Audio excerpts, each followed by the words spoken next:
Hey guys, this is a video about how to find the angle given two sides of a triangle. So what we have to remember is we're going to use trig. Okay?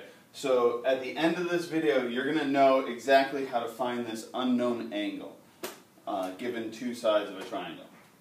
So we have to review the trig functions. So the trick to it is SOHCAHTOA. Okay? That's kind of the trick to remembering the trig ratios. And it says that the sine of any angle is the opposite side over the hypotenuse, OH. The cosine of an angle is the adjacent side over the hypotenuse, AH. And the tangent is the opposite over the adjacent side, OA. So we use these ratios all the time to solve for sides and to solve for angles. So in example 1, it asks you, okay, I want to find this angle T. I don't know what that is, so I'm going to mark it with that theta. That's going to be my angle measurement. But I do know that 29 is the opposite side and 34 is the hypotenuse. So if I have the opposite and the hypotenuse, I'm going to use the sine function. So I know that the sine of that angle T is going to equal 29 over 34. Now before I would take that angle and I would say sine of whatever the angle. I'll get a big long decimal. Right now I only have this. So what I'm going to do is I'm going to take my calculator. I'm going to say, alright, what's 29 divided by 34? And I'm going to get a huge long decimal, 0.8529, da da da da. Okay, and that is my sine of t. That is that ratio between the opposite and the hypotenuse side. Now to get this angle t, I actually have to use my calculator again. Right above the sine function, there's a little blue writing, and it says the sine, and it has a little -1 there. This stands for the inverse. Inverse just means working backwards. So instead of starting with the angle, now I'm starting with the ratio and trying to find that angle. So what I do is I take the inverse sine of this ratio. So I'm going to have to hit, because it's in little blue writing, I'm going to have to hit the second button, and then I hit the sine. You'll see it pop up with sine to the -1.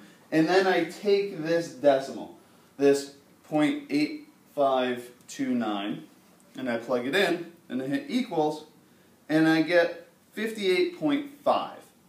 Okay? So that is what the angle is. 58.5 degrees. It tells me the degrees of that angle.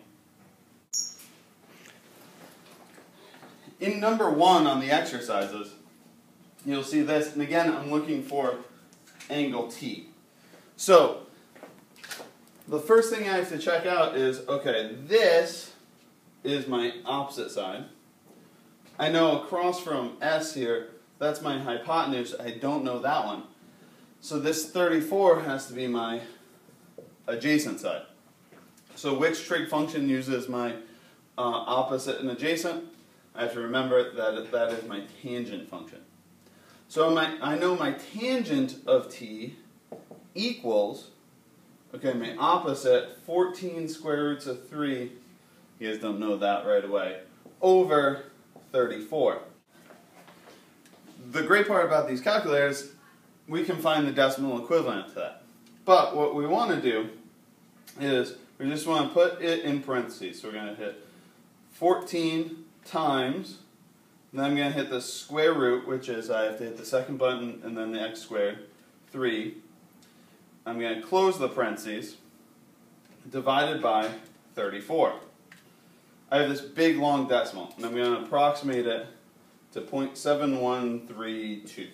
Okay? So that's my tangent of t. Now I'm going to keep my answer in there, because the calculator will store my answer for me. And to get this angle, I have to use my inverse tangent function. So I have to hit the second button, and then I have to hit the tangent button. The tangent of -1 will come up.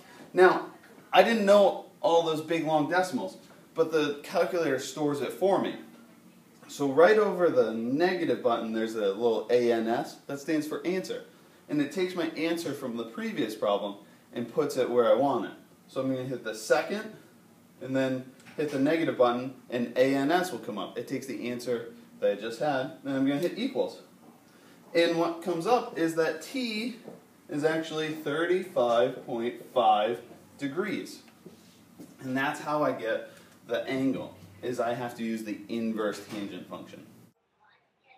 Okay, so this is number 3 on your notes. So again, we're trying to find this angle, and all we're trying to find is angle T. So what we want to identify is this is the hypotenuse, 34 is my adjacent.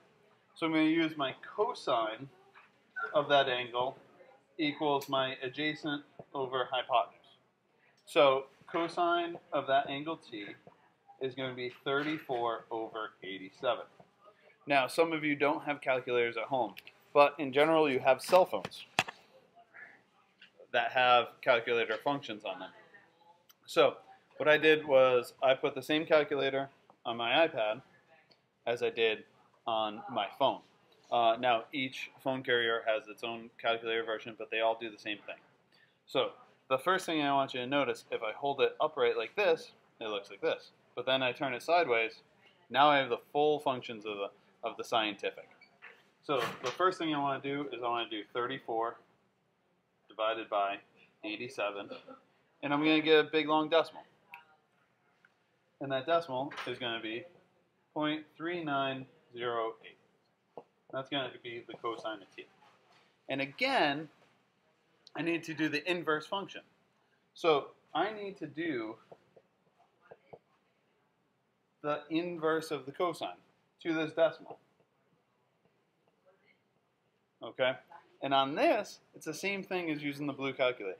The first thing I have to do is I keep that number in there, and then I hit the second button, just like I would do on a normal calculator, on the blue ones, and I would hit the cosine.